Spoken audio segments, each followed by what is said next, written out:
Boa noite a todos e todas que nos assistem nessa transmissão.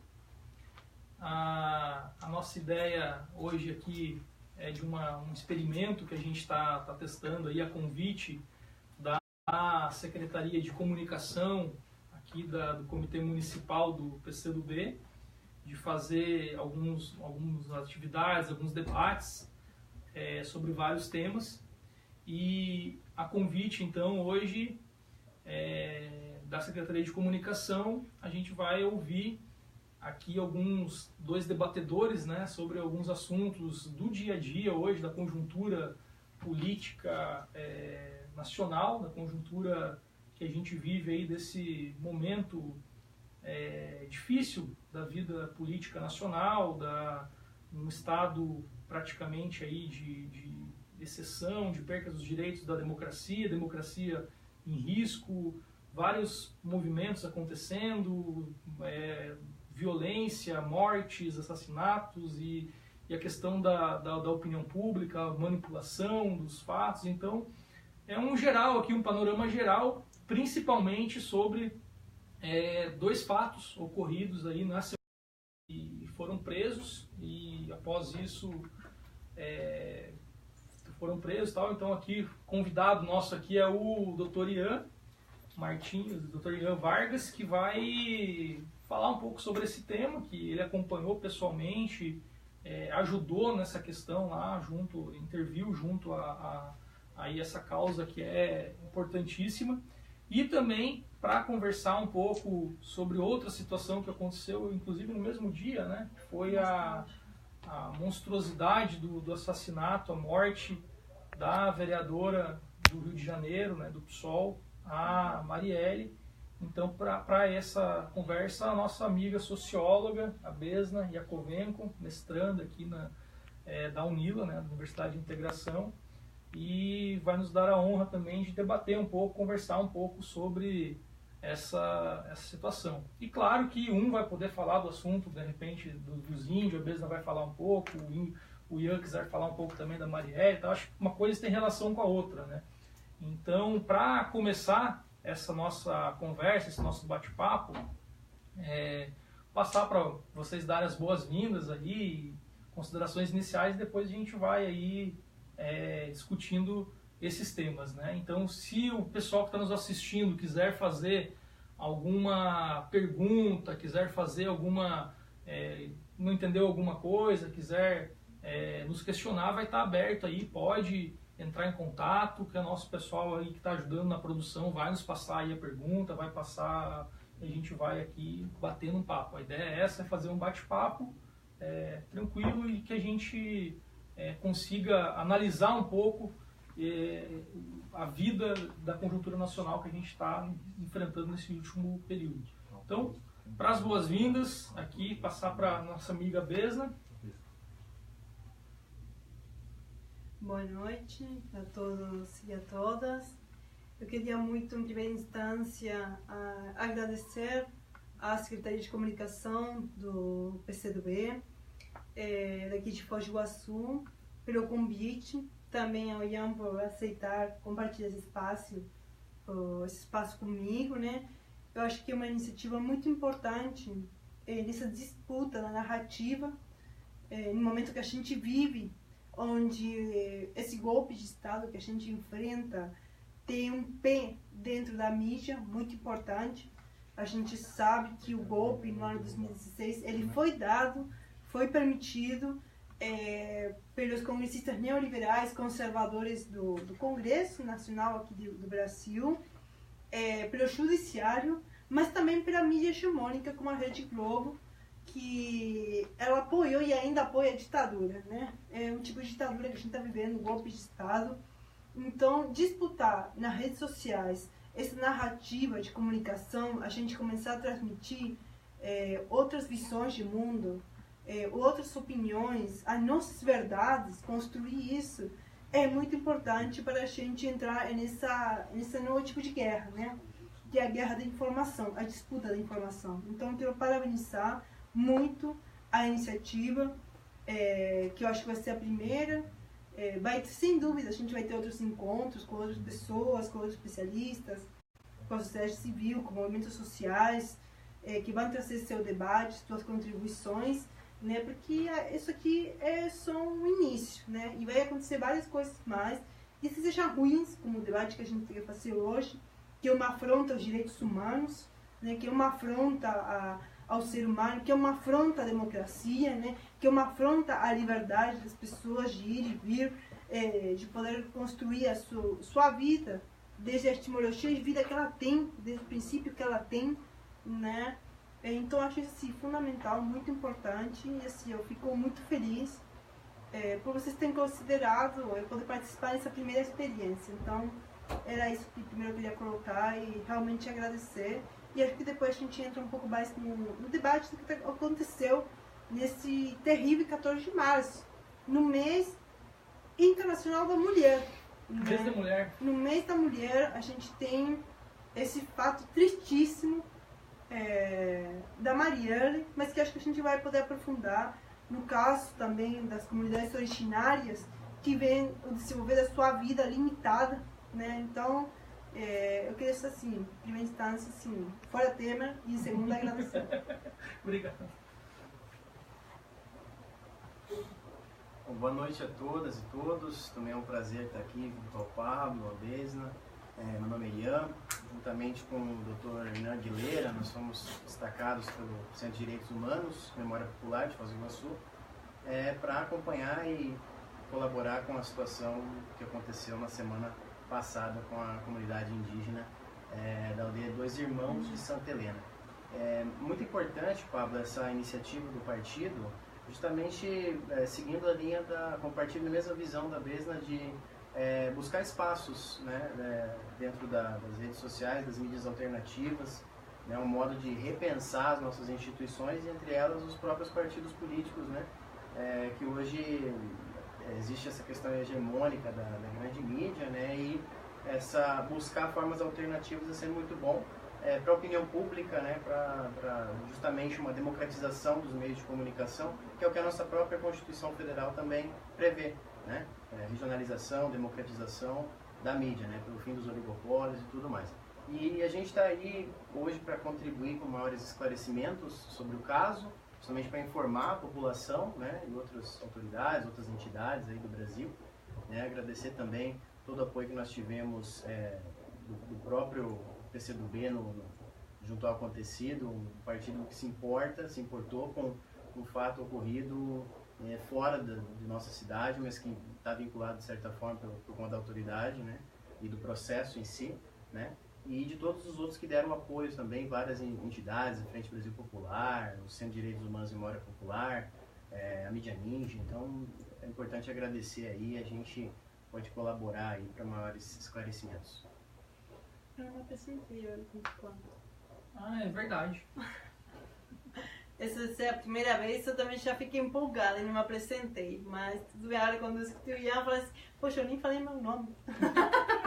Então, eu só queria falar sobre Besna.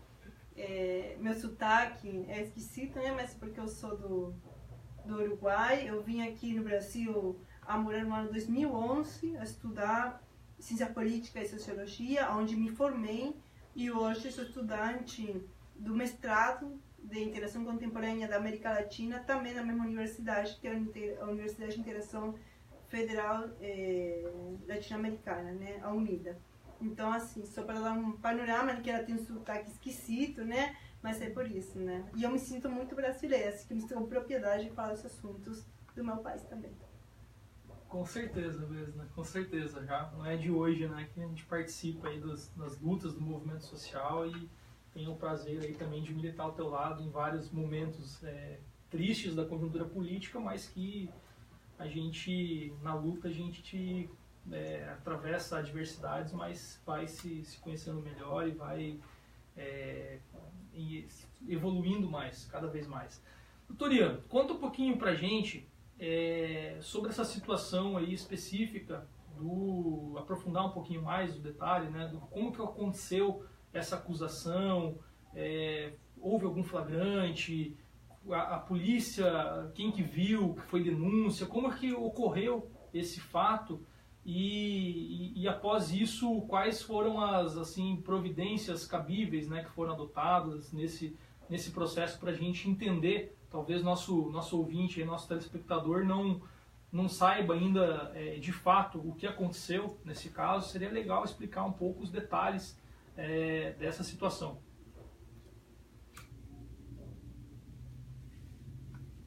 Bom, semana passada, na tarde do dia 14, na quarta-feira, no Lago de Itaipu, né, região de Santa Helena, município de Santa Helena, 5 indígenas, avá-guaranis, né, foram presos em flagrante, né, pela Polícia Militar Ambiental, levados para a delegacia da Polícia Militar Ambiental de lá, de Santa Helena, né, sobre a acusação de terem supostamente cortado uma taquara de bambu, né.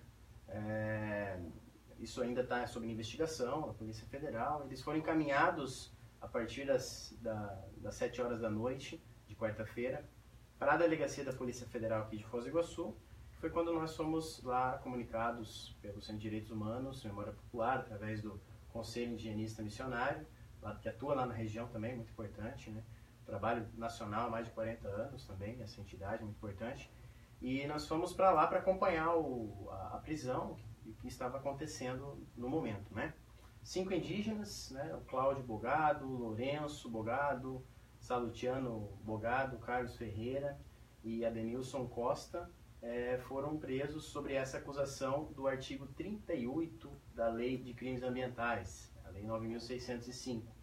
E esse artigo ele prevê ali uma pena de 1 a 3 anos para quem devastar alguma vegetação, né, de área de proteção permanente, que no caso, a acusação, né, indiciamento foi do Refúgio Biológico de Santa Helena, né, que é uma região de conflito histórico que a gente pode explicar na sequência.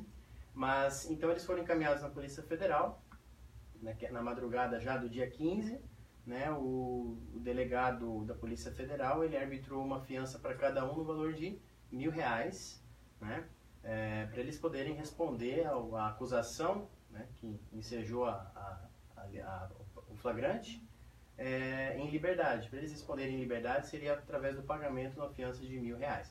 E as condições deles econômicas não eram favoráveis ao pagamento de nenhum real sequer, né? Então nós buscamos já no dia seguinte, no mesmo dia, só que na parte da tarde, na audiência de custódia, uma liberação da fiança, né, foi requisitado, e também o relato. Isso é muito importante, porque na audiência de custódia é quando a gente informa o juiz, né, de como se deu a prisão.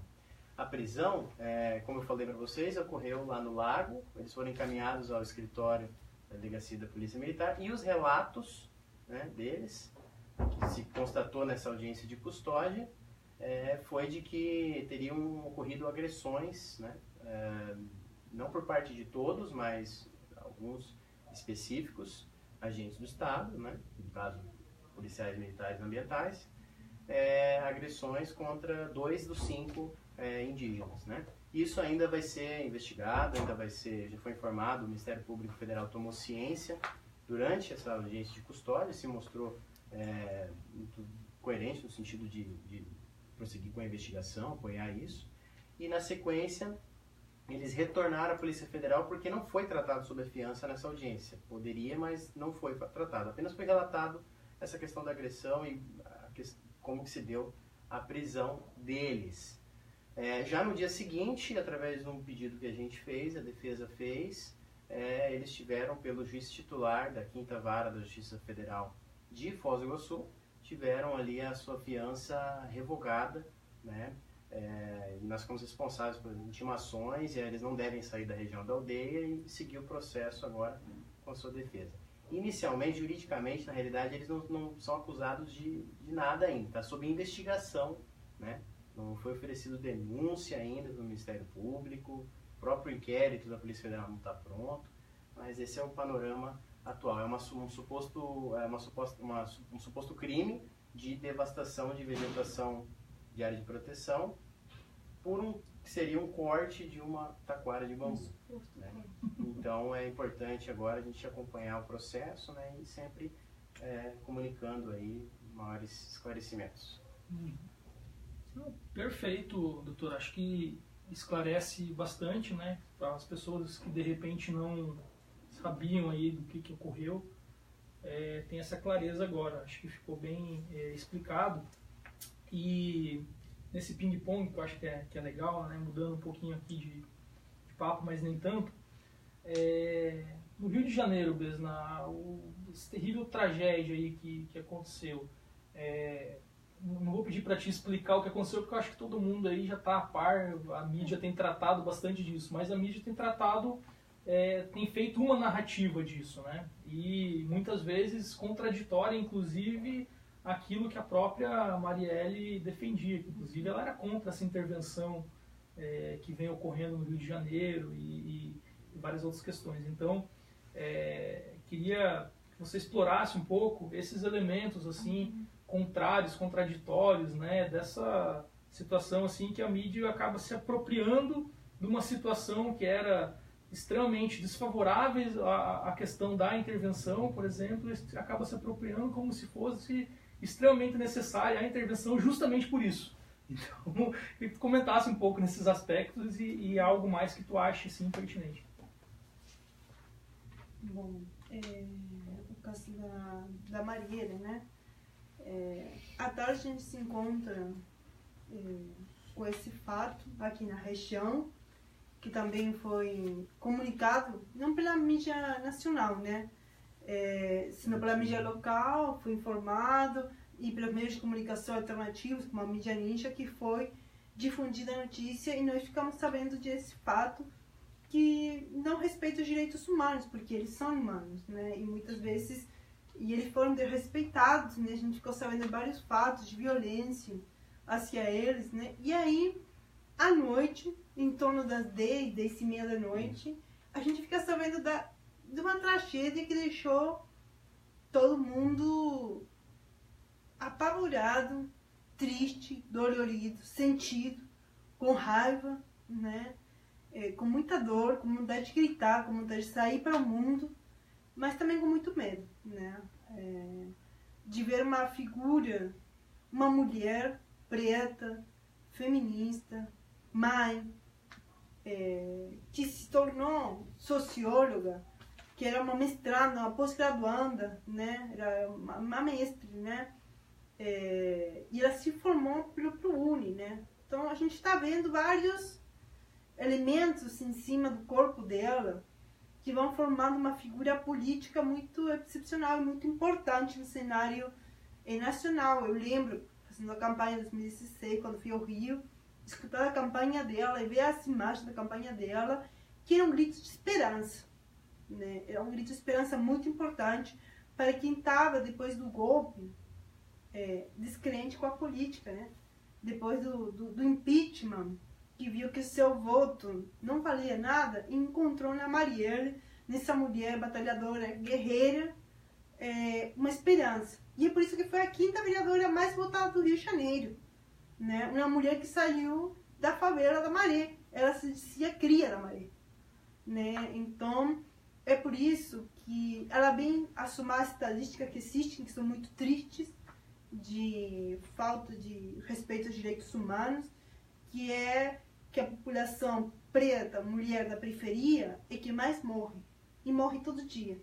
E ela vem somar estadísticas, mas ela tem um diferencial, né? Que ela ocupava um espaço político muito importante, negado à mulher, à periferia, à preta, à lésbica, né? Ela somava no corpo dela todas as minorias, né? E ela ainda, sem medo, com uma coragem incrível, ela teve a ousadia de enfrentar os nossos assassinos, né? Os assassinos desse tipo de minorias que ela não deu um passo atrás, né? Ela nunca se negou a participar desses processos de direitos humanos, continuar denunciando, né? E ela, em 2015, entrou nessa luta de direitos humanos porque uma amiga morreu de uma bala perdida em 2005, né? Então ela começou nessa luta por conta desse fato, né? E ela foi avançando, né? Aí eles estão socióloga, né? Ela fez todo um trabalho sobre as UPPs nas favelas, né? De toda a violência que a gente recebe de parte do Estado, porque os fascistas tomam por assalto o Estado, né? Tomam por assalto as instituições, né? E ela acreditava nas instituições, tanto que ela fazia denúncias na polícia, da polícia. Exato. Né? E é isso que a gente não pode, não tem que ter medo, né? Tem que ir lá e enfrentar, né? Um comandante da polícia falava isso, não, ela vinha aqui até os policiais, ela defendia, né? Então ele acreditava na instituição, só que essa instituição tinha sido tomada por assalto, né? E aí à noite a gente vê esse assassinato, que é um assassinato político, é um crime político, né? Por mais que a mídia tente falar que não, é insegurança, mas aí que tá o ponto, né? A gente pega um fato e esse fato entra na disputa, né? Do lado e do outro, tanto da direita, né, que tenta se apropriar dos fascistas, como da nossa esquerda, que mostra, não, o lado dela mesmo, né? Do lado que ela estava, né? Os fatos como foram, né? Mas a direita tenta disputar isso e demonstrar que não. Ela, que foi nomeada, fim de fevereiro, relatora para acompanhar a intervenção militar no Rio de Janeiro, do qual ela era contra essa intervenção, porque ela sabia o que a periferia sofre com os militares estando na comunidade, né? Ela, nos dias anteriores, denunciou a ação da polícia, dos militares nas comunidades, e ela depois morre à noite, 14 de março, de 4 tiros. 3 na cabeça e 1 no pescoço. Entende? Assim, é uma brutalidade. E ainda, pelas perícias, se encontra que as balas que atingiram ela e o motorista, também o Alexandre, né? São da mesma compra, são do mesmo carregamento que fizeram o massacre no Sasco. Entende? Parece que a gente tem um esquadrão da morte, né? Então é isso que é preocupante, né? E essa disputa, né? Parece que o caso dela é um caso comum, que está mais na estadística, e por isso é necessária intervenção militar no Rio de Janeiro. E não é. Entende? Porque a gente sabe que intervenção militar nunca deu certo para a população. Ela não traz segurança. Ela traz insegurança, né? Desde o ano 92, que os militares estão no Rio de Janeiro, né? E não tem trazido segurança, né? Eles não vão trazer a ordem nesse desgoverno do Rio de Janeiro, né? E por outro lado tem a outra disputa que não, olha, é isso que dá a intervenção militar, o autoritarismo dessa instituição sobre a comunidade, sobre a população pobre, principalmente mulher e preta, né? Então esse é um pouco assim o debate que está se estabelecendo, né? Essa disputa da narrativa frente a um fato, que a gente tem um lado dos fatos, né? Mas existe o outro que está querendo se formar no que o Fantástico constrói, né? Que a gente viu no reportagem Fantástico, o William Bonner emocionado falando, né? Da insegurança do Rio, né? Então, mas não é isso. Foi um crime político, isso tem que ficar muito claro.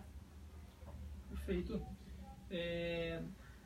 Primeiro, agradecer também aqui já, desde já, o Arthur e o Duílio, que estão nos assistindo, acompanhando lá de Guarulhos. Salve aí pro mano Duílio, parceiraço. Também o Arthur de Guarulhos. A Maiara, lá de Curitiba, também nos assiste. O Julian Gamboa, que é um venezuelano que está acompanhando lá da Bahia. Também obrigado aí pela audiência. Os nossos camaradas da UJS, que estão aí retransmitindo através da página da UJS Cataratas, também está sendo retransmitido.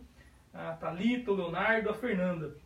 Então, obrigado aí por acompanhar e vamos seguindo aqui o debate. O debate está aberto, né, para quem quiser contribuir, quem quiser passar alguma pergunta aqui, pode participar. Doutor Ian, esse comentário que a Besna acaba de colocar aqui, de certa forma, não estamos chegando num segundo passo do golpe que começou lá atrás, que de repente vem se aprofundando com essa questão do Estado Democrático de Direito, que o senhor, melhor do que eu, até domina essa questão, dessa a situação toda, esse risco que passa a nossa Constituição, a Constituição de 88, a Constituição Cidadã, esses sucessivos golpes e golpes. Será que esse caso agora, de uma morte, como a Besna colocou aqui muito bem, uma morte política, não significa um segundo passo desse processo de golpe, um estágio mais avançado, de repente, desse processo? Como que você vê isso, doutor Ian? Assim, o aprofundamento do golpe que começou lá atrás e que hoje vem aí tomando proporções alarmantes com essa morte que a Besna colocou muito bem aqui. Foi uma morte política, e isso tem que ficar claro. Queria que comentasse um pouco em relação a isso.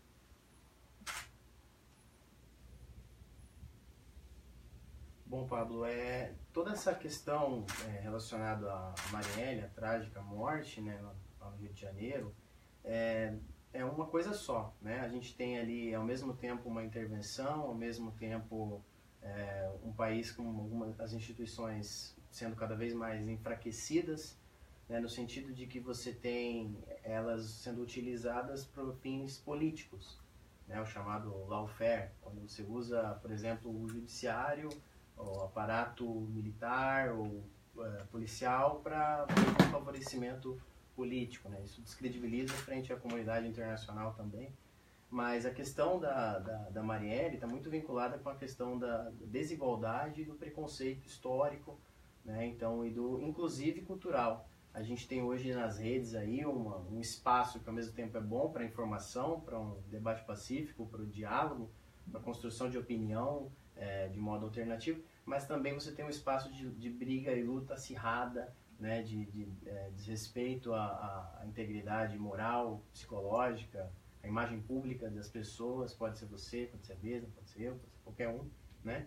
No sentido de que as pessoas acharam um espaço em que o conflito é diário, né, e é constante, né? Então, hoje muitos utilizam, por exemplo, a triste morte, né, a triste situação da Marielle, como tentam justificar perante a outros crimes, né, que se importam com ela, mas não se importam com outros crimes. As pessoas não enxergam que é tudo uma coisa só, né, que ela combatia, atendia famílias de policiais, né, teve uma iniciativa histórica no Rio de Janeiro que o Estado não teve, né? Então, quando você fala em direitos humanos, as pessoas ainda confundem que que devem ser só para algumas pessoas, não é para todos, né? Não são universais, né? Que era o que ela defendia, né? Independente até de ideologia, né? A gente tem em outros países declarações, as convenções internacionais, tudo mais, e é o que ela defendia. Então, você tem ali a intervenção militar, é uma coisa a se temer, né? Temerária, né? O teor da palavra, mas é temerária porque coloca em risco a vida de muita gente, né? A segurança de muita gente, inclusive na questão jurídica, né? Você tem ali agora a possibilidade dos mandados de busca e apreensão coletivos, sem especificar qual casa, qual pessoa, simplesmente vai ter uma entrada ali, como era na ditadura militar, né? Então, você tem a tua propriedade, que, né, muitos dizem ser sagrada, a propriedade está sendo banalizada. Estão entrando ali e a violência acontecendo, né? Então, você não tem segurança nenhuma, né? E ela combatia justamente isso, né? Então, é uma coisa a se investigar, que as autoridades levem a sério, né? E mantenham aí um foco. Mas, como eu falei, essa quebra de credibilidade das instituições após o impeachment, com tudo que aconteceu, ela dificulta a melhor defesa aí da democracia, dos direitos humanos e o nosso próximo passo, né? Ela, por exemplo, era uma esperança, né? Uma mulher de luta. Então ela simboliza isso para muitas outras pessoas que possam continuar. No sentido jurídico, muitos casos aí de grande repercussão, né? A gente acompanha a Operação Lava Jato já há 4 anos, completou também no dia 15, né? E muitas outras investigações. As pessoas confundem o combate à corrupção com a quebra de direitos e garantias fundamentais, né? Com a quebra da Constituição, dos códigos processo penal, né? Então, então, do rito, então, tudo isso descredibiliza as instituições e pode, sim, né, fazer parte de um plano político, né, que deixa o Brasil em perigo aí para os próximos anos, né? Então, é necessário debater e também construir uma alternativa a isso, né? Posso falar? Claro. Eu sou mediador. Folgada, não precisa mediar, não ela já se mete assim, não tá aqui. Em relação à utilização do exército, como a gente recupera a narrativa do inimigo interno. Sim. Né? Quando a gente utiliza o exército, que ele é preparado para matar, né, um inimigo externo, né? As forças armadas, o exército, ele é para proteger aos cidadãos os recursos naturais de um país de um perigo de uma ameaça externa. Agora, quando você pega isso, essa instituição, volta no próprio território nacional, de trás do próprio cidadão, é para você estar achando um inimigo interno. E esse inimigo interno é um discurso que foi construído na época da Guerra Fria, né, do mundo bipolar, onde se tinha um comunista como inimigo interno e a gente queria ir atrás dele, e a ditadura teve aí para isso, né, em busca desse inimigo interno. Depois, com o processo de redemocratização, se entendeu que isso não deu certo. Aí veio a Constituição do ano 1988, né, 30 anos, no ano que eu nasci. Por isso eu sei quantos anos. Mas é uma utilização de uma instituição de forma totalmente errada. E é para um fim político de uma elite, de um setor da sociedade que quer recuperar o poder no tapetão, né? E aí utiliza as forças armadas que não estão preparadas para tratar com o cidadão, né? Como eu vi outro dia. Fizeram uma captura aí de maconha, parece. Aí você via a foto, era um carro com uma adolescente, um jovem, de um pé de maconha. Você fala assim, é piada, né? É isso a apreensão, o tamanho da impressão, o investimento de dinheiro público em segurança, com tanque, com os quê, com policiais fortemente armados do exército, para pegar um pé de maconha. É piada. Aí que a gente observa, né, nessa análise da sociedade, né, que evidentemente existem outros interesses, né, que é controlar a população, né, e no momento também que a gente tem que falar que faz anos que vem acontecendo a perseguição política a Luiz Inácio Lula da Silva, ao Lula, né, há uma perseguição onde ele está sendo acusado de fato sem provas, né, a pessoa tem convicção, mas não tem a prova, então aí é pronto, tá, daí vai ser preso. Só por isso, né? E isso se soma ao fato da Marielle. E isso se soma ao fato das comunidades originárias não ter seus meios de sobrevivência disponíveis. Porque no ano 1972, eles foram desplaçados do território. Né? E aí, eles não tiveram nenhum tipo de indemnização. Né? E aí, eles 5 pessoas, guaranis, que supostamente cortaram uma caña de taquara, um bambu, estão fazendo um dano ao meio ambiente tremendo. Mas a Itaipu não fez. A Itaipu, que é que está cuidando isso, que botou não sei quanto concretagem aí, uma hidroelétrica, ela não fez um dano ambiental, parece, né? E ela foi que desplaçou eles. Então a gente está vendo todos os fatos que bem afronta a população que nos últimos anos ganhou um monte de direitos, que se conquistou, que se empoderou e que quer mais, né? E tem uma elite que não quer abrir mão, né? E está entregando tudo, né? A gente está em cima do aquífero Guarani. Tem as mulheres do MST que foram ocupadas no Estrela. Agora, foram presas. Mas elas foram ocupadas no Estrela e falaram assim, não à venda do aquífero Guarani. O que significa isso para essas comunidades também, né?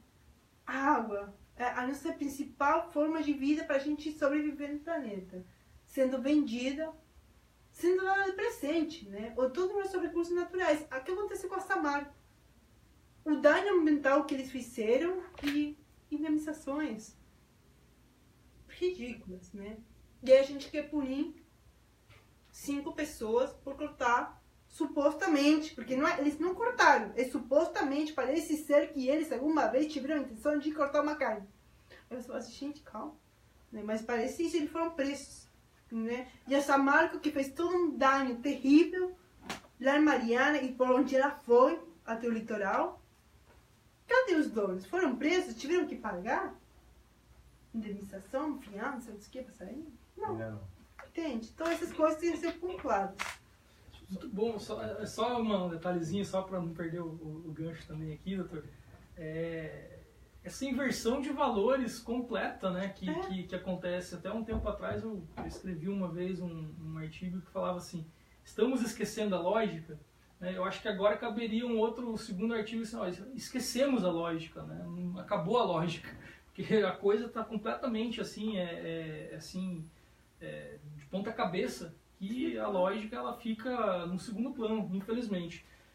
Antes de passar para o doutor Ian, até eu ia fazer uma pergunta para ti, mas como tu falou, vou deixar para depois a pergunta que eu tenho para ti, e já que nós voltamos para esse assunto também, que é todo o mesmo assunto, mas sobre a questão específica dos índios aí, a Maria da Conceição, de Pernambuco, tá parabenizando aí o PCdoB de Foz pela iniciativa. Obrigado, então, Maria da Conceição, seus parabéns, obrigado por assistir aí, por ajudar a compartilhar, né, essa situação. E ela também está criticando a nota de Itaipu, né, que inclusive, doutor, foi feita uma nota, né, de Itaipu. O PCdoB também emitiu nota, também criticou a nota da Itaipu. Mas eu queria falar sobre o seguinte, doutor, essa questão que se apresenta hoje, que a Besna colocou, por exemplo, esse avanço da questão golpista mesmo. Essa relação que tem, por exemplo, da morte da Marielle, da questão aqui dos índios. Será que essa questão aqui também é disso que o senhor falava anteriormente, sobre a questão da perca dos direitos, da questão da Constituição, tudo isso que a gente vem passando, essa comparação, às vezes, com a ditadura militar até, né? Então, isso não seria também um reflexo, a situação que aconteceu aqui no mesmo dia, com os índios, não seria também um reflexo desse acirramento da luta de classes, desse acirramento, de fato, da opressão no país? Então, Pablo, na realidade, quando a gente fala em essa opressão crescente, na realidade pode ser um reflexo, uma questão cultural, né, como também uma influência política.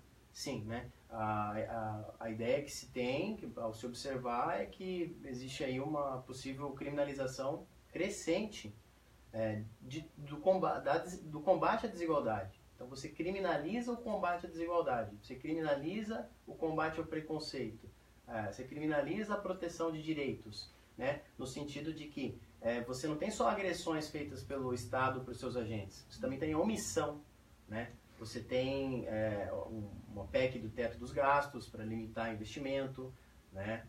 Vendo o país, o Estado como uma empresa e não como um representante das pessoas, né? Então, mudando o foco da administração pública. Tudo isso pós-impeachment, né? Então, você tem também ali a criminalização dos movimentos que buscam moradia, né? Terra, teto, né? Então, né? Uma luta também de direitos humanos, né? Nacional, né? Então, isso, os sindicatos sendo, né, afetados com a reforma trabalhista, tudo dentro dessa mesma linha de pensamento. Então é possível que esses conflitos, né, estejam sendo acirrados justamente por isso, porque o ambiente de uso do aparelhamento estatal pode estar sendo seletivo, direcionado para esses grupos, né? Então você usa de uma série de ferramentas, de mecanismos para criminalizar. Criminalizar não só de condenar e preso, né, quem participa desses movimentos, mas de criminalizar moralmente, né? Porque daí você joga para a mídia e você tem uma difusão ali, uma divulgação muito mais ampla, né? Então já cria aquela questão do ódio nas redes, das pessoas e tudo mais. Então isso pode ser muito grave para a democracia, pode aumentar conflitos, aumentar a violência. que é justamente o que se busca diminuir, né, o que se espera, seguindo a nossa Constituição, é o que se espera que o Estado faça, né, mas a gente tem aí uma colocação num outro sentido. Então é importante isso ser discutido e as formas de resistência também das entidades, dos partidos políticos, enfim, né, no geral. Quer fazer um pode? Vai sim, a roda. Tem uma rodinha aqui no microfone. Não, eu acho importante colocar, porque tu falava que não é só essa violência das instituições com o cidadão, com a população, senão também, como a gente viu um processo que não aconteceu até o ano 2013, acho que 2013, o marco do antes e depois, de encorajar o preconceito das pessoas, né? De encorajar o preconceituoso, encorajar o fascista, encorajar a pessoa que é homofóbica, o xenofobismo, né? Esse tipo de violências que até o momento estavam contidas, né? E de repente, com esse estímulo que vai se permitindo através do incentivo dos grandes meios de comunicação, mas pelo anonimato que as redes sociais também permitem, por mais que consiga se ir atrás da pessoa, identificar o IP, não sei o que, muitas coisas, mas a pessoa se sente protegida por um anonimato. Tela, né? Por um anonimato, né? E ela se encoraja, pega uma força assim, atrás do computador e começa a fazer um monte de comentários que vão tirando ódio, raiva, violência, que vão tirando nas pessoas, muitas vezes, esses danos que são morais, que são éticos, né? Da pessoa se sentir menos, da pessoa que é preta, da periferia, lésbica, se sentir mais oprimida, né? Isso vai gerando uma violência que transforma em material, né? Tipo, você vê uma pessoa, uma mulher deixando outra mulher na rua e aí vai um homem e bate nelas, né? Então a gente tem o patriarcado também atuando em cima disso, né? Então como vai se potencializando esse tipo de violências a partir do ano 2013 e hoje vai cobrando uma materialidade cada vez maior, né? E aí as instituições de novo se omitindo, né? Se omitindo novamente, porque a gente tem vários casos, né? Bom, você falava da Lava Jato. O que aconteceu com o Teori Savassi? O que aconteceu com o Eduardo Campos? O avião só caiu, né? O que está acontecendo com várias lideranças, né? Ambientais que estão denunciando mineradores, que está acontecendo, né? O que aconteceu em Queda de Iguaçu? Que 2 trabalhadores sem terra foram assassinados por pistoleiros, né? Ninguém sabe. O que a gente sabe é que eles morreram. E a gente sabe por quê.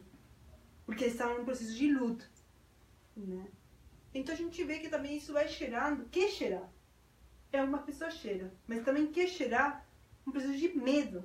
De criar em cima desses corpos o medo a não querer se manifestar, né? Mas a gente tem que ter consciência de que esse medo, ele não vai parar a violência porque eles vão continuar nos matando, né? Pode ser lentamente, gradativamente, que eu lembro dos 90, que a fome, né? Que era no Nordeste, aquela fome que você não tinha para comer, e isso é uma morte lenta, gradativa, né? Então eles vão continuar nos matando por mais que a gente tenha medo. Então a gente não pode perder a esperança e a coragem de continuar esse processo de luta, por mais que a gente tenha que chorar, tenha que perder vários companheiros nesse processo, mas a gente tem mais a ganhar, né? Então um pouco de força é isso. Só volta ali pra pegou a Você perdeu um turno. Mas pô, pra mim eu não consigo chegar aí, né?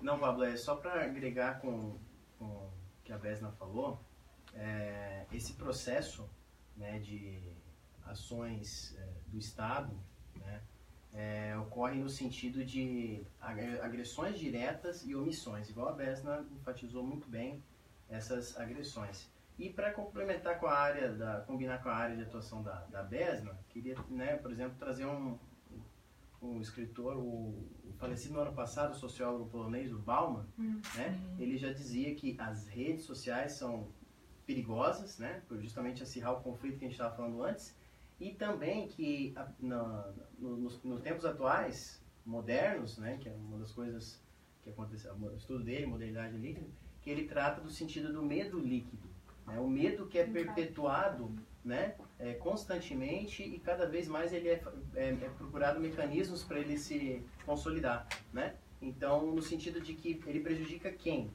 Pela omissão do Estado. No caso aqui na nossa região, pela questão da demarcação dos indígenas, né? A demarcação de terra, do território indígena, que é uma coisa muito importante, assegurada constitucionalmente para os indígenas, né? E que era um deles antes da criação do lago em 1982. Né? Então, a criação do lago de 1.350 km², em outubro de 82, aí prejudicou muitas áreas indígenas. A Itaipu, claro, realizou alguns projetos, né? Principalmente a partir de 2003, quando ela mudou seu planejamento estratégico, né? Mais ainda a União, a FUNAI, que recebeu na época a indenização, as comunidades indígenas não recebeu, mas a FUNAI recebeu, né? Ela não realizou o retorno para as comunidades de maneira adequada. Né? Então, mais uma omissão histórica. Por quê? Justamente pelo que o Bauman falava, são os excludentes, né? Os supérfluos, os indígenas, né? Os quilombolas, os negros da favela do Rio de Janeiro. Então, aí a gente entra num contexto nacional de omissão do Estado, né? De enfraquecimento, aí, de falta de investimento. Por quê? Porque o Estado, o uso do aparato estatal, ele tem lado, ele tem classe, ele tem raça, ele tem gênero, ele tem orientação sexual, né? E ele, acima de tudo, ele tem uma classe econômica, né? Mas ele também tem etnia, ele também tem orientação sexual, entendeu? Então, tudo isso a gente observa aí no dia a dia, né? E essas agressões, por exemplo, contra indígena, remontam, né, à ditadura militar, quando se passeava com o indígena no pau de arara em plena avenida, né? Quando foi criada uma polícia indígena para matar indígena. Né, e a Comissão da Verdade realizou o estudo, encontrou ali, constatou que houve ali agressões de milhares de indígenas durante esse período. Né? E também o Brasil, só para citar, que é um dos países que mais, além de ter grandes violações aos direitos humanos, ele também é um dos países que mais mata defensores dos direitos humanos. Fez 13 anos esse ano, é importante falar, do falecimento da irmã Dorothy. Né? Ela foi morta a mando de fazendeiros, né, na luta na pastoral da terra.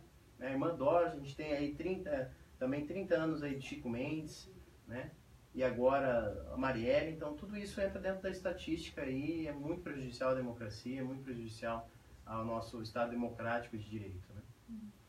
Eu, agora que falou da Marielle, e um pouco trazendo essas datas históricas de muitos companheiros, camaradas que tiveram que partir nesse processo da luta, o caso da Marielle, ser em março de 2018, foi 50 anos depois da morte do secundarista Edson Luiz, no Rio de Janeiro. Muito importante. Né? Foi assim, exatamente da mão dos militares também.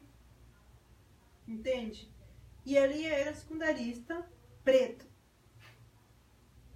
Né? Então, assim, é um fato do Rio de Janeiro. Também teve lá na Cinelândia, tudo mato, histórico, por tudo que trazia, né? Então, a gente tem que ressaltar esse fato. Que são 50 anos depois, no mesmo mês. Agora, o fato é uma mulher preta. Também ocupando um espaço importante. Então, eu só queria ressaltar isso, que me lembrei.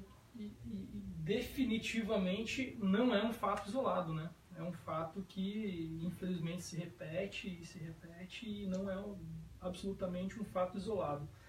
Agradecendo aí a Renata Brasileiro, de Pernambuco, tá mandando um salve aí para Besna, para mim também, para o Ian, parabenizando o PCdoB. Obrigado, Renata. Também nos assiste. Um abraço para o Sidney Prestes, nosso secretário de Juventude, Municipal de Juventude, também acompanhando a nossa live. Obrigado, Sidney, pela audiência. E o que eu ia te perguntar antes, Besna, estava... isso que ficou aí penduradinha. Ficou penduradinha aqui, mas eu não esqueci. Boa.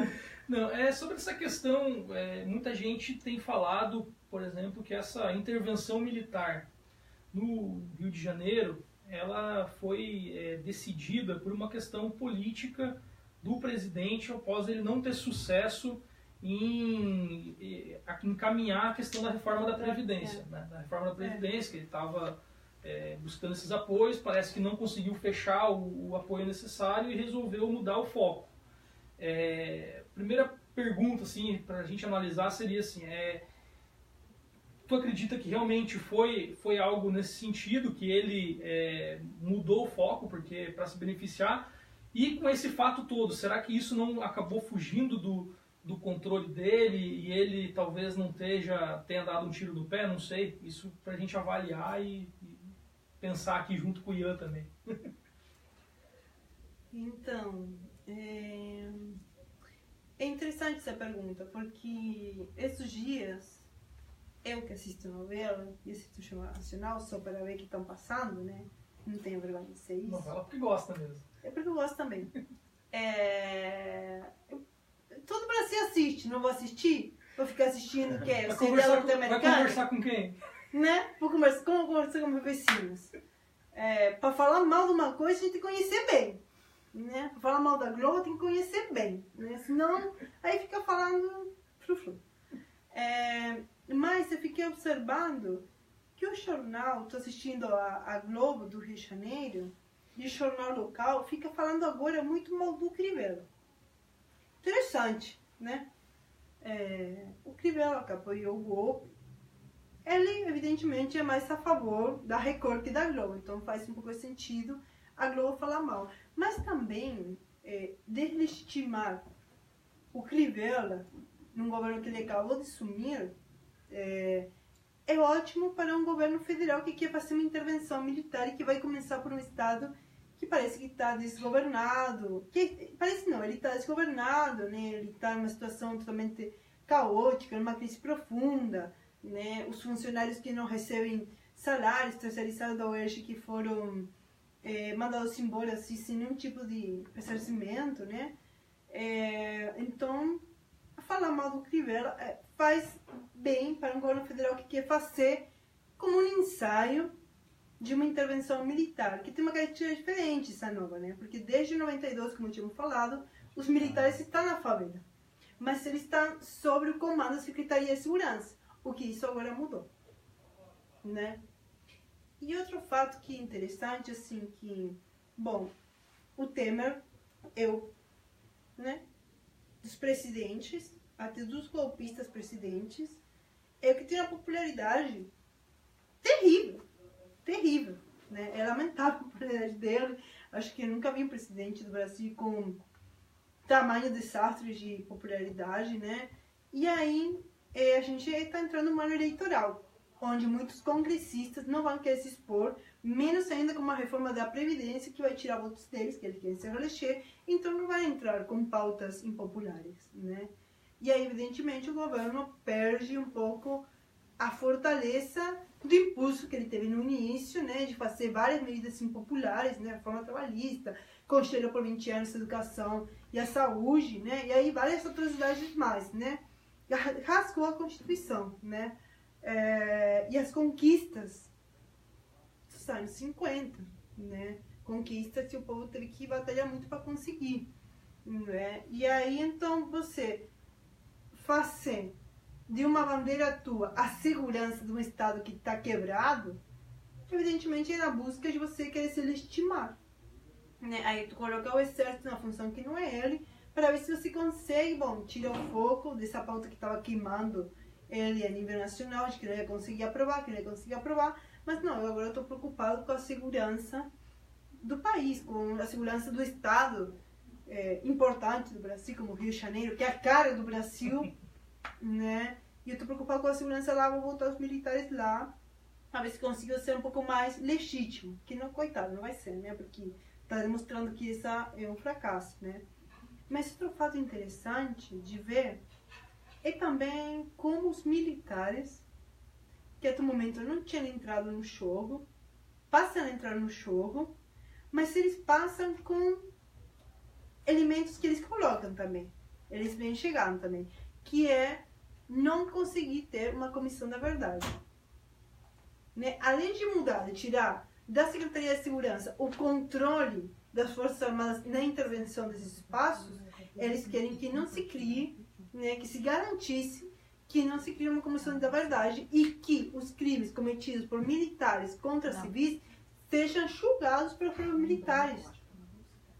Ou seja, se se comprova que foi um militar que matou a Marielle, vão ser os próprios militares que vão ficar, né, nesse processo. Aí fica bem difícil. Acho que o doutor podia comentar esse aspecto jurídico, né, doutor? Dessa questão aí que a Besna apresenta. Na realidade, ela está certa, completo, porque a intervenção, ela legitima, né, esse tipo de procedimento, né? Então, o que se trabalhou numa lei no final do ano passado, para que seja nesse sentido de militar com crime doloso contra civil se julgado por um tribunal militar, né? Então se legitima aí o uso, né, do Estado para uma proteção aí, afeta-se a imparcialidade que se busca no judiciário que defende a justiça, né, e não a vingança. Então, isso é importante. Sobre a intervenção, só para agregar também, a Besna falou que desde 92 é realizado, mas a gente tem ali muitas vezes o gasto, até na Maré, né, o gasto às vezes é muito maior na intervenção do que em anos em investimento em saneamento, educação pública, saúde pública, transporte eficiente, né? Então, planejamento urbano, né? Então, de toda forma, é uma maneira de você perpetuar medo, que esse medo dentro desse território, porque é governo, né? Estado e território, o medo dentro desse território, ele favorece você ganhar credibilidade e carisma em outro território, que é no território nobre. Então, o território nobre, ele vai gostar de ver que uma suposta ordem está sendo colocada. Igual historicamente, a gente teve na ditadura militar ali, os remocionismos, né, que foram operações de retirada de pessoas que eram trabalhadores, que moravam na região central lá do Rio de Janeiro, que foram levados, né, e empurrados para as regiões periféricas, né, onde também já existiam as favelas, porque aí é processo histórico depois de Canudos, né, os soldados, isso é importante, os soldados, né, brasileiros que lutaram em Canudos, a eles foi prometida uma indenização. Eles não receberam as indenizações. Para onde eles foram? Para o Morro da Previdência, da Providência, lá no Rio de Janeiro. Favela é uma planta lá da região lá do Nordeste, então, na região de Canudos. Então, ali começaram a se aglomerar e a omissão do Estado, ainda mais na República Velha, né, ficou. E depois a tentativa de gerar emprego e tudo mais, do Vargas, foi muito importante, né, o desenvolvimentismo. Mas a gente teve ali, durante a ditadura militar, um retrocesso, porque essas pessoas que estavam, a grande parte da população mais pobre, mas que morava na região central, foi empurrada para essa região, que é onde se proliferou. E é bom falar também que sobre força militar, né, porque não desmerecendo, o Exército é uma instituição extremamente importante para a segurança nacional, para o território, isso em qualquer país do mundo, né, assim, ser investimento de qualidade, né, uma instituição nobre, mas a questão ali é que o remocionismo, ele prejudicou e acirrou o conflito, e além disso, os locais com tanta desigualdade colaboraram para o surgimento do crime organizado, né? O Comando Vermelho surgiu ali em plena ditadura militar, 79, 80 ali, né? Dentro do Estado, dentro das cadeias lá dos presídios do Rio de Janeiro. Tem livros, estudos sobre isso daí, né? Então, e hoje a gente se debate junto com a intervenção a desmilitarização, porque a polícia militar, ela já é a polícia que mais morre, mais mata no mundo, né? Então, nesse sentido, foi recomendado até em 2012, olha, 6 anos atrás, nas Nações Unidas, né? Não foi os direitos humanos daqui, Nações Unidas recomendaram que se desmilitarizasse, né? Que não é acabar com a polícia, não é desarmar também, se desmilitarizasse, porque isso afeta muito e principalmente quem é desses territórios, né? Quem é desses territórios dessa classe e da raça negra, e a gente sabe, né, o restante. Bom, sei que está muito bom, né, mas a gente já vai chegando praticamente aqui na fase final aqui já também da nossa conversa. Mas antes também da gente ir para a final, eu queria, até o doutor Ian comentou um negócio agora interessante. Essa questão... Vai ser tudo interessante, não, né? porque essa questão da repercussão internacional, isso a gente não tratou aqui também. Eu acho que seria legal você tratar um pouco desse tema, porque a repercussão internacional de tudo isso que está acontecendo também no país, e especificamente sobre esse caso da Marielle, ela foi extremamente, assim, aconteceu muito, teve muita repercussão, inclusive críticas à intervenção militar, né, a nível internacional, inclusive de órgãos, instituições seríssimas e de vários países, que causou uma preocupação, inclusive, na embaixada brasileira em vários países, para que eles tivessem uma ação mais ativa em torno de buscar as pessoas. Teve uma preocupação do governo para ter uma participação mais ativa para colocar a narrativa da intervenção, né? Que era importante a intervenção, tal, justamente por isso, papapá. Então, comentar um pouco essa questão internacional. Já que eu sou de outro país, né? Aproveitando, claro, né? Não, mas esse fato lamentável,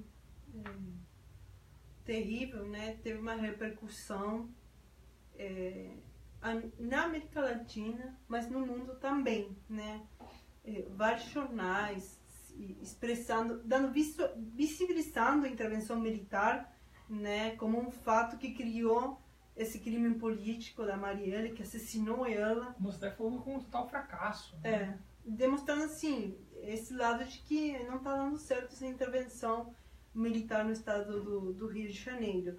Mas, e também teve, por exemplo, algumas intentos de sanções, não só para o Brasil, né? Porque teve os parlamentares da União Europeia que propuseram interromper as negociações com o Mercosul. Ou seja, uma intervenção que estava acontecendo no Rio de Janeiro, num estado, vai repercutir 4 países da região, né? Minimamente, né? A gente tem a Venezuela, né? Que também está em crise, né? Mas a Argentina, a Uruguai e ao Paraguai e ao todo o Brasil como um todo vai ficar afetado por esse crime político e que tem que ser punido mesmo. Tem que ter essa sanção internacional. Os outros países têm que se manifestar como está sendo, né? Os jornais expondo o que está acontecendo, né, no Brasil. E eu acho que essa repercussão é muito importante para visualizar como no Brasil está se consolidando sim um golpe de Estado, né? Então essa repercussão que é triste, que a gente não queria que ela acontecesse, mas que aconteceu e que é importante porque demonstra o símbolo que ela não é mais uma estadística, ela é um símbolo político, ela se torna, como eu falei, ela é a esperança da juventude, né? Para poder continuar nesse processo de luta, demonstrar que não, a gente está no caminho certo, né? Não é só a gente aqui dentro do Rio de Janeiro falando, do Brasil falando, da América Latina, não, é o mundo falando sobre esse fato e da mesma forma que a gente, né? São vários jornais reconhecidos, né, que estão denunciando o que aconteceu com a Marielle, mas não só isso, não, outras instituições visualizando isso como uma coisa errada, totalmente errada, né? Então, essa repercussão foi muito importante, que também é uma repercussão que já vinha acontecendo, porque o impeachment que foi feito contra outra mulher, contra a primeira presidenta do Brasil, também foi denunciado a nível internacional, né? O que está acontecendo com o presidente Lula também, né? Está sendo denunciado, né? O absurdo de que um cara vai ser preso por um triplex que não é dele. Nunca dormiu. Né? E aonde que é o triplex, né? Em que região, né? E a gente tem um helicóptero cheio de cocaína que ninguém é o dono, né? E aí fica em centro, né? Então esse tipo de fato estão sendo visualizados, o mundo está de olho nisso, está denunciando, não está só de olho passivo, não, está denunciando, né? Porque os fatos estão aí, está na vista, não é teoria da conspiração, como eu falo, é teoria da constatação, tá aí, o fato está acontecendo, está na cara de todo mundo, que não vê porque não quer ver, porque tem um lado, né? Não é que não quer ver, porque tem um outro lado, né? Então, começar a entender esse processo como um apoio para quem está na resistência dentro do Brasil, eu acho isso fundamental, né? Para a gente também fazer um processo de autocrítica, falar, é isso, não é isso? É isso sim, tá aí, tá todo mundo falando, não é só a gente aqui maluco falando, é isso também. Né? Pode falar, você vai fazer pergunta. Fazer exercício. Aqui Eu coisa... só queria... Claro. Queria só complementar aqui na questão indígena. Já existe uma, aqui que a gente falou, da aldeia, da região de Santa Helena, existe uma ação civil pública proposta pelo Ministério Público Federal, né, e que teve uma decisão liminar o ano passado, que a Justiça Federal obriga a FUNAI a demarcar a área. Né? A União já saiu do processo, mas a FUNAI precisa agir. Então, os povos indígenas no Brasil hoje precisam muito disso. Né? Então, historicamente, aí, a mais antiga, talvez, dos 500 anos, luta, né, desde a colonização e tudo mais, então precisam muito dessa demarcação aqui, né, e até mesmo para evitar futuras violações aos seus direitos, aos costumes, sua organização, tradições que são assegurados na Constituição Federal. Né. A União né, os governos, entes federados, né, mas na verdade é a União que deve proteger e assegurar esse exercício de suas tradições, seus direitos, seu território, né, os costumes, crenças, né, para evitar esse tipo de situação como dos 5 indígenas aqui. Né. Também para pegar a linha da Besna, na questão que está em jogo no Brasil, e só citar aqui também a questão da soberania nacional, né, a entrega de base de Alcântara, isenção de trilhões, aí, né, bilhões, entregando na questão do pré-sal, perdão de multa do agronegócio, né, então, que sim, chegam a bilhões, e do setor bancário também. E tudo isso é maior muitas vezes do que muito investimento aí que pode ajudar a diminuir a desigualdade, diminuir a violência. A coisa é complexa, né? E, enfim, agradecer também aqui aos nossos espectadores, a Elza Mendes, da Biblioteca do Cidade Nova, que está nos acompanhando, biblioteca bonita lá da Cidade Nova. Obrigado, Elza. A Tatiana Guimarães, do CDH também, aí, lutadora aí do CDH, também nos acompanhando. A Vitória Malentati, de São Paulo. Obrigado, Vitória. Julie Everson Carvalho e Mariana Clara também nos acompanhando aí, a Mariana Clara. Valeu. Da UJS, Rafael Pradines e também a Lenina Bernardes. Bastante gente aí acompanhando, legal. E eu sei que o papo tá bom, mas a gente precisa também finalizar. Uma hora tem que chegar no fim, né? Então, para as considerações finais aí, né? Passar para vocês aí, passar para o doutor, para a Besna e falar um pouquinho aí, fazer as considerações finais, esse fechamento, né, dessa conversa toda que a gente teve aqui. Esperamos, de repente, em outros assuntos aí, contar com a participação de vocês novamente, a gente fazer outras atividades, né? Então, nessa linha, assim, né? Dessas considerações finais para que a gente possa, de certa forma, aqui ter cumprido esse papel de informar, de esclarecer, de participar da luta de ideias, que eu acho que esse que é o objetivo principal da Secretaria de Comunicação aí do PCdoB, do Comitê Municipal, quando nos convocou aqui, né? Que me convidaram também para ajudar a mediar aqui esse debate. Então, dessas considerações finais. Não sei quem quer. Eu posso começar. Ela pega o microfone. Não, porque eu me sinto muito à vontade, né? Então eu quero falar, quando me sinto à vontade, né? Eu quero o microfone. Bom, seriam umas considerações iniciais, né? Mas assim... Eu adorei o negócio que tu falou da teoria da constatação. Essa foi perfeita. Não é teoria da conspiração, é teoria da constatação. Né? Porque quando a gente fala uma coisa, denuncia um fato do que está acontecendo, a gente é acusado de a gente entrar na teoria da conspiração. Você está conspirando. E eu não sou o que está conspirando, eu estou olhando, estou vendo, estou constatando isso. Quem está conspirando somos outros, né? Fazendo um cerco, né? Como, por exemplo, você tocou um ponto que eu gosto muito, que é a questão do pré-sal, né? Dos recursos naturais Sim. do Brasil, que assim, estão sendo entregues, né, às multinacionais, às empresas estrangeiras, ao capital financeiro internacional, de uma forma muito mesquinha, né? Não deixando nada para a população do Brasil. Eles estão roubando a riqueza do Brasil a troca de nada, né? Que quem fica com isso é uma elite, uma minoria, não é a população, né? E se finge, às vezes, tipo, a Lava Jato foi para destruir a principal empresa brasileira, que foi uma conquista do petróleo no osso, da campanha que se fez, que é a Petrobras, que é uma empresa nacional muito importante, que teve investimento na saúde, na educação, inclusive na descoberta do pré-sal. Um câmbio de paradigma muito importante para o Brasil, né? E aí você vê que eles estão agora fazendo uma cooperação técnica com a Shell. Mas não, a Shell vai trazer tecnologia. Olha que empresa importante do mundo vai trazer tecnologia para o Brasil. Não, de fato é o inverso, porque quem descobriu a tecnologia de extração de petróleo naquela profundidade daquele mar, passando aquela capa de sal, foi o Brasil, foram brasileiros, foram os engenheiros brasileiros, tem os químicos brasileiros, foi as cabeças, o cérebro do Brasil. E a cooperação técnica é para dar a tecnologia de graça para essa empresa privada transnacional, né? Então a gente vê uma afronta à população brasileira muito grande e que está vindo com uma onda de violência transvestida ainda, né? De ordem e progresso, né? Como o golpista colocou, o vampiro, né? Que eu gostei aí do carnaval, acho muito bom. Acho que um dia vai me deportar, mas pode me deportar, sou feliz.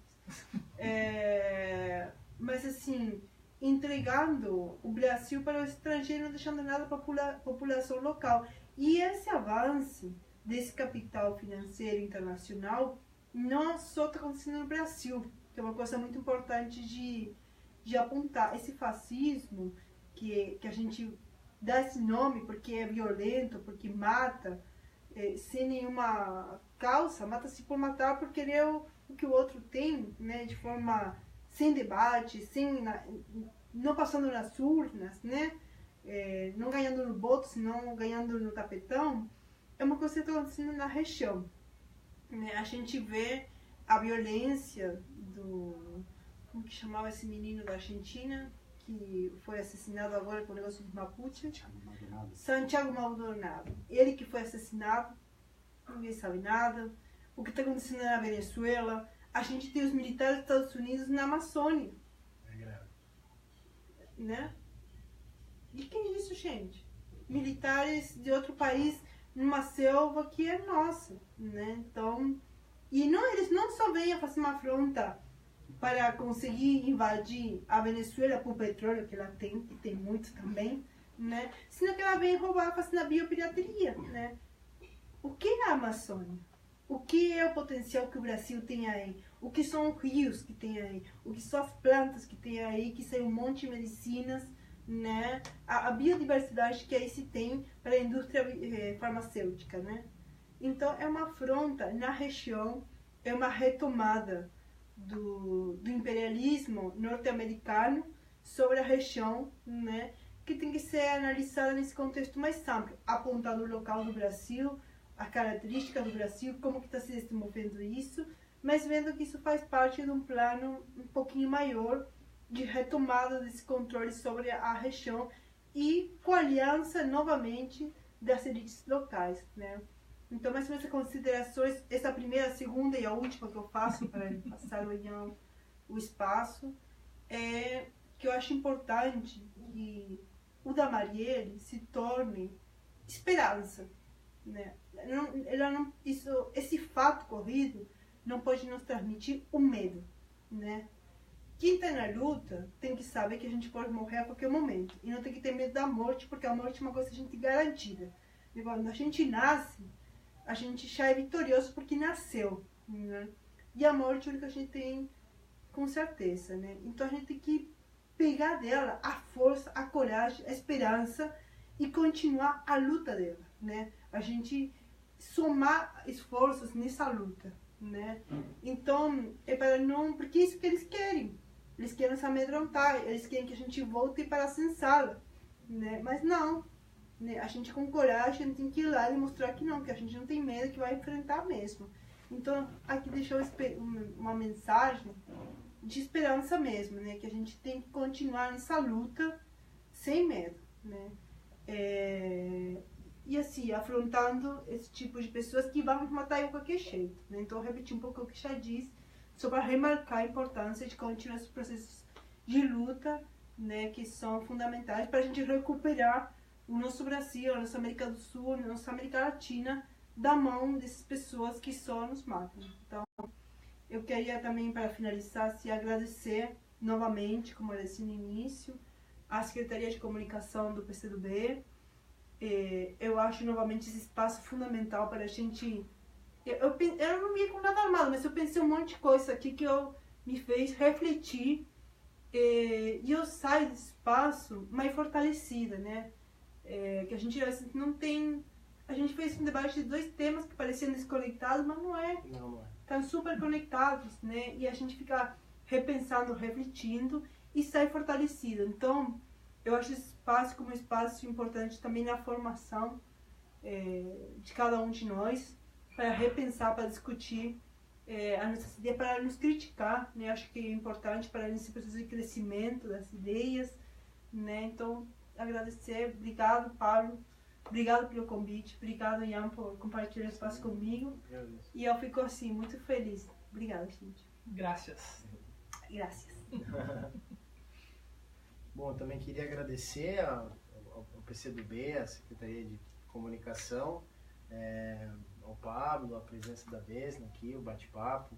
Realmente é muito importante para o fortalecimento aí da consciência coletiva, né? Justamente buscar meios de conscientização de que o momento agora ele é de esperança, igual a Vesna falou, e de união, né?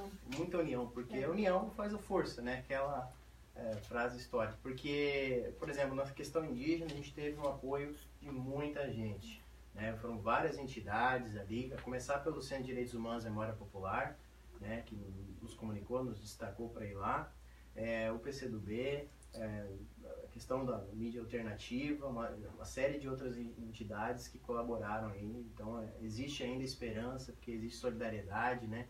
A gente construir um mundo mais justo, mais igualitário, né? E sem preconceito, que é justamente o oposto do que o fascismo faz, né? Então, o fascismo usa essas agressões às pessoas, né? Nega o outro, e é isso que a gente tem que combater com força, com coragem e com muita união, né? Então, é o que a gente se propõe a fazer, né? Cada um fizer a sua parte no seu bairro, na sua casa, na sua cidade, já é muito importante para uma construção nacional. A gente espera que o ano que vem a gente possa ter uma retomada, né, com um governo legítimo, né, e que possam aí os direitos serem respeitados e a gente ter de novo um governo de verdade também, né? Mas a gente agradece aí a presença, a atenção de vocês aí, o convite, né? A gente segue à disposição para mais informações sobre a questão dos 5 indígenas ali de Santa Helena. Vamos continuar acompanhando, né? Vamos continuar acompanhando, porque o processo, né, vai continuar e a gente tem que buscar a defesa deles, né, e de toda a comunidade lá. Então a gente agradece aí. Beleza, para passar, fala um pouquinho. Né? Eu como uma taxa, um pedaço. Não, eu só queria, aproveitando o espaço, acho que é muito importante a gente remarcar, mas convidar todo mundo que estiver aqui em Foz do Iguaçu, no dia 26, 17 horas, no Cinef, né? No Cinef vai estar passando a caravana do Lula para essa região e vai ter um seminário sobre a Tríplice Fronteira com a presença do Lula. Então eu queria convidar todo mundo para comparecer nesse momento tão importante que ainda a gente não sabe se o presidente vai ser preso ou não, sem provas, mas eu queria deixar o convite para segunda, 26, 17 horas, no Cinef daqui de Foz do Iguaçu, Sindicato dos Eletricitários, né, que a caravana do Lula vai estar passando aqui pela região e a gente tem que ir lá a escutar, né, a conhecer sobre o seminário, sobre o debate, mas também a dar um apoio ao presidente que tanto contribuiu para o crescimento desse país, né? Então fica aí o convite para todos e todas comparecer nesse dia. Obrigada. Só para complementar. Claro, vamos aqui, coisa Só livre. para complementar a questão da caravana, né? Porque ela não tem um cunho eleitoral, né? Ela não é do partido, Não é, a realidade é a defesa da democracia e de uma justiça justa, né? Processos justos, né? Dentro das garantias, direitos fundamentais, né? Então é a defesa disso, porque o que se observa, né, o que se defende é que não importa quem, mas uma injustiça contra um é uma ameaça contra todos, né? Numa democracia. Então por isso que a gente precisa comparecer da força, né? As pessoas que foram beneficiadas por programas, né, de qualquer forma, sociais, habitacionais, educacionais, né? Então tudo isso, a gente tem a UNILA aqui, a gente tem um grande exemplo de integração latino-americana, que é o que se pensou fazer, né?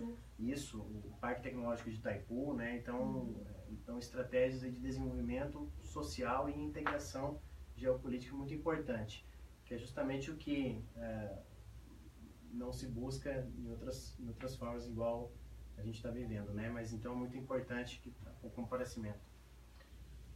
Perfeito. Agora eu puxei, tu viu que eu já... Tá esperto, já aprendeu. Mas perfeito, sim, a lembrança da questão da caravana é um informe extremamente importante. A lembrança do Ian, que é pela democracia, né? É pelo direito do Lula ser candidato, né? Não que a gente vai, inclusive eu não sei se eu vou votar no Lula, se não vou votar, mas assim, eu acho que ele tem que ser candidato. A democracia tem que ser preservada. Então a gente precisa preservar a democracia. Então, muito bem lembrado.